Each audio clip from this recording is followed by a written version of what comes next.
السلام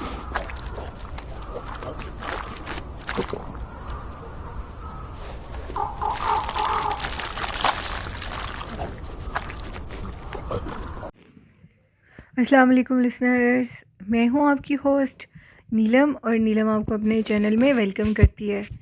شروع کرتے ہیں آج کی سٹوریز اللہ کا بابرکت نام لے کر، جو انتہائی عالی رتبہ اور بہت جلیل القدر ہے۔ اللہ پاک کی رحمت اور کرم بھرا سایہ ہمیشہ ہم سب پر بنا رہے، آمین۔ اور شروع کرتے ہیں آج کی سٹوریز۔ آج کی پہلی خوفناک کہانی میرے ساتھ شیئر کی ہے سرگودا سے عمران نے۔ عمران کہتے ہیں کہ میں آپ کے ساتھ ایک خوفناک واقعہ شیئر کرنا چاہتا ہوں، اپنے دوست کی زندگی کا ایک خوفناک واقعہ۔ میرا دوست جو کہ کراچی میں رہتا ہے، اس کے اوپر ایک جن کا سایہ ہو گیا تھا۔ ایک جن اس کے اوپر عاشق ہو گیا تھا۔ وہ جن اس کو اس قدر تکلیف دیتا تھا، جب اس کے جسم کے اندر آتا تھا تو اس کا سارا جسم تکلیف سے چور چور ہو جاتا تھا۔ وہ ہر ٹائم ایک سائے کی طرح اس کے ساتھ چپکا رہتا تھا۔ جب اس کے جسم میں سرایت نہیں کرتا تھا تو اس کے ساتھ ایک لڑکے کے روپ میں رہتا تھا۔ جہاں جہاں وہ لڑکا جاتا تھا، یعنی اس کا دوست، وہاں وہاں وہ جن اس کے ساتھ رہتا تھا۔ اب اس لڑکے کی حالت اس قدر خراب ہوتی جا رہی تھی کہ وہ چلنے پھرنے سے قاصر ہو گیا۔ وہ اس قدر اس چیز سے فیڈ اپ ہو چکا تھا، اتنے علاج کروائے، اتنا سب کچھ کروایا، وہ جن اس کی جان نہیں چھوڑ رہا تھا۔ وہ اس قدر فیڈ اپ ہو چکا تھا کہ وہ ادھر سے اس نے ایک دفعہ سوسائڈ کرنے کی کوشش کی، خود کو مارنے کی کوشش کی، چھت سے نیچے اس نے چھلانگ لگانے کی کوشش کی، لیکن وہ اس چیز میں بھی ناکام رہا کیونکہ اس کے گھر والوں نے اسے دیکھ لیا۔ خیر، اب اس طرح ہونے لگ گیا کہ جب بھی کوئی اس کے گھر والے اس کے روم میں آتے تھے تو ساتھ ایک لڑکے کو بیٹھا ہوا دیکھتے تھے۔ اب وہ اتنے عاملوں کے پاس گئے، انہوں نے اتنے دم درود سب کچھ کروائے اس پہ، لیکن ایک شخص ایسا تھا سندھ کے ایک علاقے میں جو کہ بہت اپنے کالے علم کا ماہر جادوگر تھا، ایک ماہر عامل تھا۔ کہتے ہیں کہ اپنی مجبوری کے لیے وہ بیچارے اس حد تک بھی چلے گئے، وہ جادوگر کے پاس چلے گئے۔ جیسے وہ اس جادوگر کے پاس گئے، انہوں نے ان کو ساری بات بتائی تو انہوں نے کہا کہ یہ ایک بیری کے درخت کے نیچے اس نے حاجت کی تھی، جس کی وجہ سے یہ جن اس کے پیچھے پڑ گیا۔ یہ اس پہ عاشق نہیں ہے، یہ اس کو تکلیف دیتا ہے، ہر لمحہ تکلیف دیتا ہے، ہر لمحہ اس کے لیے بہت زیادہ بھاری ہے۔ یہ اپنی زندگی سے اس قدر تنگ آ چکا ہے کہ اس نے اپنی زندگی کو ختم کرنے کی کوشش کی ہے۔ خیر، پھر اس کے بعد ہوا کچھ اس طرح کہ اس لڑکے کے ساتھ وہ جن ایک لڑکے کے روپ میں عاشق ہو گیا، اور دیکھتے دیکھتے اس جادوگر کا جو بھی عمل تھا وہ کرتے کرتے وہ اپنی اصل روپ میں آ گیا، اور اس کا اصل روپ نہایت خوفناک تھا۔ وہ ایک سینگوں والا بدصورت آدمی تھا جس نے ایک لنگی باندھی ہوئی تھی اور باقی سارا جسم برہنہ تھا۔ اس کے سر کے اوپر دو بڑے بڑے جو سینگ تھے وہ نہایت خوفناک تھے، اور وہ یہ کہتا تھا کہ میں اس کو جان سے مار دوں گا، میں اس کو زندہ نہیں رہنے دوں گا۔ میرے بچے کھانا کھا رہے تھے اور اس نے ادھر ہی ان کے قریب حاجت کر دی، جس کی وجہ سے ان کا کھانا خراب ہو گیا۔ اب میں اس کو زندہ نہیں چھوڑوں گا۔ انہوں نے بہت منتیں واسطے دیے، لیکن وہ جن کسی بات پر بھی نہیں آ رہا تھا۔ پھر اس کے بعد اس جن نے کہا کہ میں ایک شرط پر اس کی جان چھوڑوں گا، اسے کہو کہ میں اس کے رائٹ ہینڈ کی ایک فنگر لینا چاہتا ہوں، اگر کاٹ کر وہ مجھے دے دو گے تو میں ہمیشہ کے لیے اس کو چھوڑ جاؤں گا۔ اگر تم نہیں بھی کاٹو گے تو میں اس کے وجود سے نکلوں گا ہی تب جب اس فنگر کو میں کاٹ دوں گا، یہی میری نشانی ہے۔ اب وہ لڑکا اس بات کے لیے بھی تیار ہو گیا اور یہ کہنے لگا کہ ٹھیک ہے، میں اپنی جان کی قربانی دے دوں گا، لیکن اس سے کہو اپنی انگلی کی قربانی دے دوں گا لیکن یہ میری جان چھوڑ دے۔ اس نے ایسے ہی کیا اور اس کی فنگر جاتے جاتے کسی چیز نے کاٹ دی۔ اس قدر تکلیف ہوئی کہ 2 ماہ اس فنگر میں سے عمران کہتے ہیں کہ بلڈ نہیں رکا۔ وہ اس قدر ویک ہو چکا تھا، اور ایک دن اس کی ڈیتھ ہو گئی اس فنگر کے کٹنے کے بعد۔ اس فنگر کے کٹنے کے بعد اس کی اس لیے ڈیتھ ہوئی کہ اس فنگر میں سے ہر وقت بلیڈنگ ہوتی رہتی تھی، اور بلڈ کی اس قدر کمی ہو چکی تھی اس کی باڈی میں، اس کو جو بلڈ لگتا تھا وہ بھی نکل جاتا تھا، اور اس کی ڈیتھ ہو گئی۔ کہا جاتا ہے کہ اس عامل کی سب سے بڑی غلطی یہ تھی جو اس نے اس کی فنگر کا قصاص دے دیا اس کو۔ اگر وہ ایسا نہ کرتا تو وہ بچ بھی سکتا تھا۔ یہ ایک سٹوری تھی عمران کی جو انہوں نے میرے ساتھ سرگودا سے شیئر کی۔ بہت شکریہ عمران۔ اور اس سٹوری سے ہمیں یہ سبق ملتا ہے کہ جو حضرات بنا سوچے سمجھے کسی بھی جگہ پر ایسا کام کرتے ہیں، حاجت اور کھلی جگہوں پر، سنسان جگہوں پر، درختوں کے نیچے، چاہے وہ گھر بھی ہو، جو بھی ہو، بچوں کو کہہ دیتے ہیں، بچے حاجت کر دیتے ہیں، چھتوں پر کر دیتے ہیں، تو ان کے لیے یہ ایک بہت بڑا سبق ہے کہ وہ ایسی حرکت مت کریں، کیونکہ ہم ان کو دیکھ نہیں سکتے اور وہ جانتے ہیں کہ ہم ان کو دیکھ نہیں سکتے، اس کے باوجود وہ انسانوں کو یہ سزا دے دیتے ہیں، کیونکہ جو قسمت میں تکلیف ہوتی ہے وہ ٹل نہیں سکتی۔ تو یہ ایک سٹوری تھی۔ بڑھتے ہیں آج کی دوسری خوفناک کہانی کی طرف۔ یہ کہانی شگفتہ نے شیئر کی ہے ہارون آباد سے۔ شگفتہ کہتی ہیں، میں آپ کے ساتھ ایک خوفناک واقعہ شیئر کرنا چاہتی ہوں۔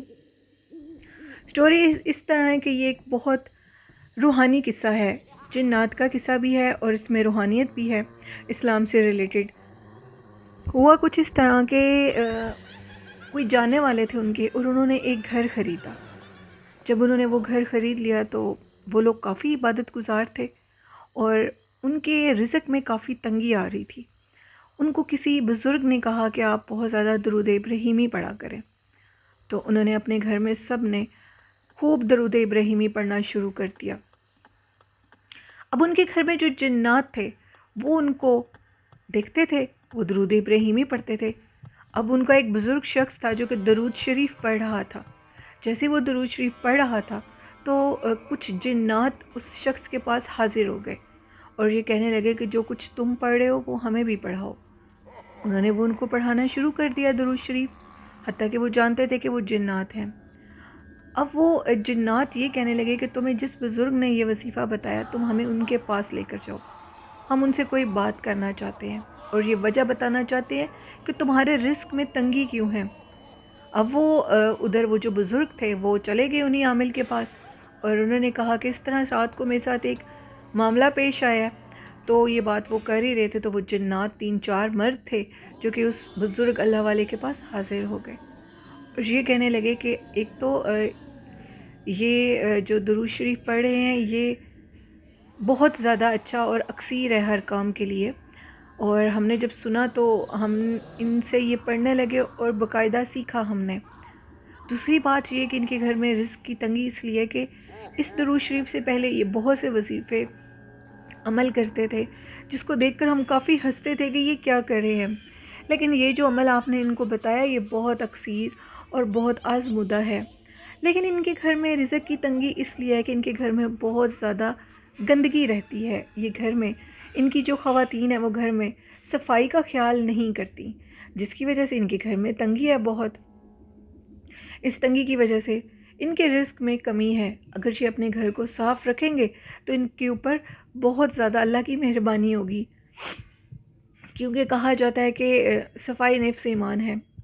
پھر انہوں نے اس کے بعد وہ صفائی شروع کر دی اپنے گھر میں، اور صفائی کے بعد درود ابراہیمی بھی بہت پڑھا اور ان کے گھر میں بہت زیادہ صفائی کے بعد رزق کی فراوانی ہو گئی۔ یہ ایک سٹوری تھی شگفتہ کی جو انہوں نے ہارون آباد سے شیئر کی۔ بہت شکریہ شگفتہ۔ تو لسنرز، بالکل صفائی نفس ایمان ہے، صفائی کا تو ہم سب کو خیال رکھنا چاہیے۔ جس گھر میں صفائی نہیں ہے، ایک تو وہاں پر بیماری بہت رہتی ہے، دوسرا عبادت کرنے سے گناہ اس لیے ملتا ہے کہ عبادت صفائی اور پاکی مانگتی ہے، تو اس لیے پلیز ہم سب لوگ بہت زیادہ صفائی کا خیال رکھا کریں۔ بڑھتے ہیں آج کی تیسری خوفناک کہانی کی طرف۔ یہ کہانی شیئر کی ہے پرکاش نے انڈیا سے۔ پرکاش کہتے ہیں آپ اپنے لسنر سے ضرور میری سٹوری کے متعلق فیڈ بیک لیا کریں، اور ان کے فیڈ بیک سے مجھے کافی حوصلہ افزائی ہوتی ہے۔ تو پرکاش کی سٹوری یہ ہے کہ وہ کہتے ہیں میں ایک گاؤں کی سٹوری شیئر کرنا چاہتا ہوں۔ میں جب اس جاب پر نہیں تھا تو اس سے پہلے میں اپنے گاؤں میں مختلف جو زمیندار ہوتے ہیں ان کی زمینوں کے ٹھیکے لیا کرتا تھا اور ان کے کام کیا کرتا تھا۔ ایک دفعہ اس طرح ہوا کہ شام ہونے کو تھی اور میں گھر جا رہا تھا۔ کچا راستہ تھا سنسان، جس کے دونوں طرف درخت ہی درخت تھے۔ اب میں اس راستے سے گزرتا جا رہا تھا تو مجھے اپنے پیچھے سے پائل کی چھن چھن کی آوازیں آ رہی تھی۔ میں مسلسل چلتا جا رہا تھا۔ مجھے یہ پورا یقین تھا کہ یہ سنسان راستہ جس کے ارد گرد صرف درخت ہی درخت ہیں، دور دور تک آبادی کا نام و نشان نہیں ہے، تو ادھر ہو نہ ہو اور کوئی اور ہی مخلوق ہے جو کہ نہ تو انسان ہے، نہ ہی کوئی فرشتہ ہے، نہ ہی کوئی اور چیز، یہ جنات ہیں۔ پرکاش کہتے ہیں کہ میں جیسے جیسے چلتا جاؤں تو میں من ہی من میں جاپ کرتا جا رہا تھا۔ کہتے ہیں کہ کہا جاتا ہے مسلمانوں کی لینگویج میں بھی اور ہم لوگوں کو بھی کہ یا تو جنات ہوتے ہیں یا آسمانوں سے فرشتے اترتے ہیں، تو دونوں میں سے جنات تو ہو سکتے ہیں لیکن فرشتوں کو تو کوئی نہیں دیکھ سکتا۔ اب جیسے ہی میں چلتا جاؤں تو میں جو جاپ کر رہا تھا، مجھے پیچھے سے آواز آئی کہ یہ جاپ مت کرو اور میری طرف پلٹ کے دیکھو۔ میری طرف کیوں نہیں دیکھ رہے؟ میں کتنی خوبصورت ہوں۔ کہتے ہیں کہ میں نے کہا کہ میں نے پیچھے سے پلٹ کر دیکھا، سنسان کچا رستہ ہے، اندھیرا ہے، یہ چیز مجھے نقصان دے دے گی۔ اب اس چیز کی رفتار بالکل میرے ساتھ ہوتی جا رہی تھی، بالکل قریب، میرے بالکل قریب تھی وہ چیز۔ میں نے اپنے موبائل کی ٹارچ کو آن کیا، میں چلتا جا رہا تھا، میرے پیچھے ایک جانور کا عکس تھا، واضح طور پر ایک بلا تھی جو کہ عکس میں ہی انتہا سے زیادہ کالی تھی۔ سفید لائٹ پہ اس کا عکس انتہائی خوفناک، کسی جانور، کسی ریچھ کی طرح تھا۔ اس عکس کو دیکھ کر میں بہت خوف زدہ ہوا اور من ہی من میں وہ جاپ کرتا ہوا تیزی سے چلتا جا رہا تھا۔ جس راستے سے میں جا رہا تھا اس دن اس راستے کے قریب میری نظر پڑی تو وہاں ایک بہت بڑا کنواں تھا، ایک پرانا کنواں جس پہ مشہور ہے کہ پرانے وقتوں میں ایک عورت نے آتم ہتیا کر لی تھی، یعنی ہماری لینگویج میں سے سوسائڈ بولا جاتا ہے۔ تو وہ بھی چیز میرے دماغ میں آ گئی، پرانی کہانی ہے۔